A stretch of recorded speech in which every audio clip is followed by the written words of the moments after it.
भारत गांवों का देश है। भारत की 80% आबादी गांवों में रहती है और गांव भारत की आत्मा है। क्योंकि 80% लोग गांव में रहते हैं तो गांव में खेती बाड़ी करते हैं। गांवों के अंदर खेत होते हैं, खेतों में अपने मकान बनाते हैं, वहीं पे ट्यूबवेल करते हैं, ट्यूबवेल रह करके अपनी खेती बाड़ी करते हैं, वहीं पशुधन होता है और वहीं पर खाने पीने की सामग्री सारी सब्जी है, फ्रूट्स है, सब मिल जाते हैं। उसके अलावा तो बहुत से जो है लोगों ने किराना की दुकानें भी अपने जो है उस कुएं पर, बेरे पर जो है बना रखी है, जो कि दूसरों को डिस्ट्रीब्यूट करते हैं, सप्लाई करते हैं। यानी उनको अपने पूरी की पूरी सामग्री, हर चीज जो सुख सुविधा शहर में मिलती है वो गांव के अंदर व्यक्ति प्राप्त कर सकता है। और सबसे बड़ी बात यह है, शहर के अंदर हमारा जल प्रदूषण है, वायु प्रदूषण है, अग्नि प्रदूषण है, आकाश का प्रदूषण है, सब चीजों का प्रदूषण है। वहां पर शुद्ध हवा मिलती है, शुद्ध पानी मिलता है, शुद्ध वायुमंडल रहता है, शुद्ध आकाश रहता है। उससे उनका चिंतन अच्छा रहता है और वो बीमार नहीं पड़ते। यानी वो आनंद की जीवन है, वो संतोष की जिंदगी है। जो कोई अच्छा फार्म हाउस बना होता है, बड़ी ऐश करता है, वो मजे में रहता है, उसको कोई तकलीफ नहीं होती है। मात्र जो है उसको 3-4 महीने के बाद जो फसल आती है वो ले जाके मंडी में बेचना होता है और उसके पैसे करने होते हैं। तो भाई और बहनों, दर्शकगण, श्रोतागण, ये तो बात मैंने अन्नदाता की कही, क्योंकि हमें अन्न प्रदान करता है। अन्न के बिना हमारा भोजन नहीं बनेगा, हम जीवित नहीं रह सकते। इसलिए किसान को अन्नदाता कहा गया है। और हमारे लाल बहादुर शास्त्री जो प्रधानमंत्री हुए, उन्होंने जय जवान जय किसान का नारा दिया।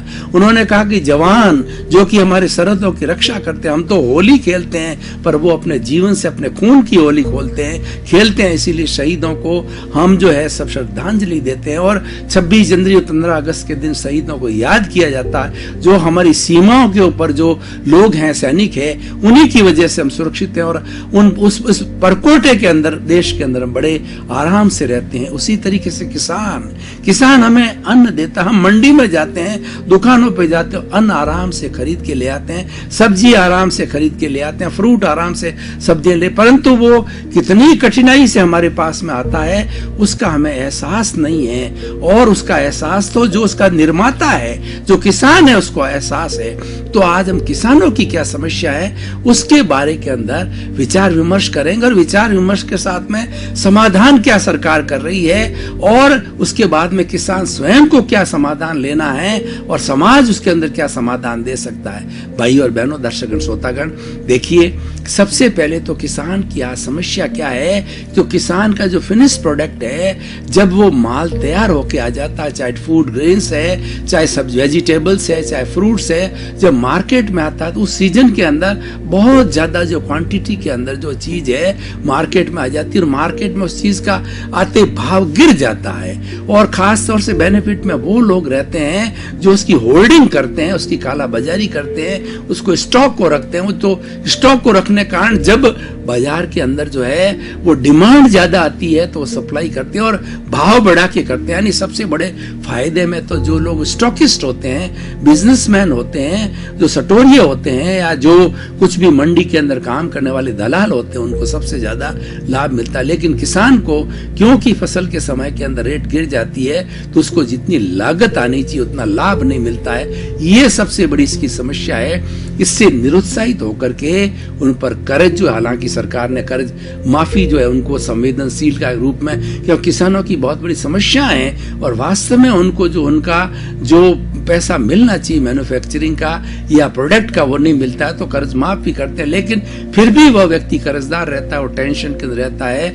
और ऐसे आजकल बहुत से उदाहरण देखे गए हैं। उन समस्याओं की वजह से किसान आत्महत्या कर रहे हैं क्योंकि उनके पास में दूसरा कोई अल्टरनेट नहीं है कि दूसरा कार्य कर सके। वो इतने पढ़े लिखे नहीं है, इतना उनके पास अनुभव नहीं है। वो हमेशा से पुश्तैनी खेती करते आ रहे हैं, कई जनरेशन से खेती करते आ रहे हैं। इसीलिए जो है वो उनको जो है वो समस्या महसूस होती है। दूसरी सबसे बड़ी समस्या है कि धीरे धीरे पुश्तैनी जो जमीन होती है, देखिए हिंदुस्तान के अंदर जमीन 1 इंच बढ़ती नहीं है। ये रबड़ नहीं है कि जिसको बढ़ा दिया जाए, लेकिन जनरेशंस बढ़ रही है, लेकिन पॉपुलेशन बढ़ रही है। और एक घर के अंदर जो एक पिता के पास में या दादा के पास में 100 बीघा जमीन थी, वो धीरे धीरे घटकर के जो बंटवारा होता है उनके बेटों में, उनके पोतों में, पर पोतों में घटकर के 5-5 बीघा बड़ा परिवार होता है तो 5-5 बीघा ही आती है। अब वो 5 बीघा की जमीन का अकेला कार्य करना चाहे तो उसको पोसाती नहीं है, न तो उस पर वो ट्यूबवेल खोल सकता है, न बिजली का कनेक्शन ले सकता है, और उसको उसके ऊपर जो कुछ भी एग्रीकल्चर करता है वो पोसाता नहीं। आजकल ये समस्या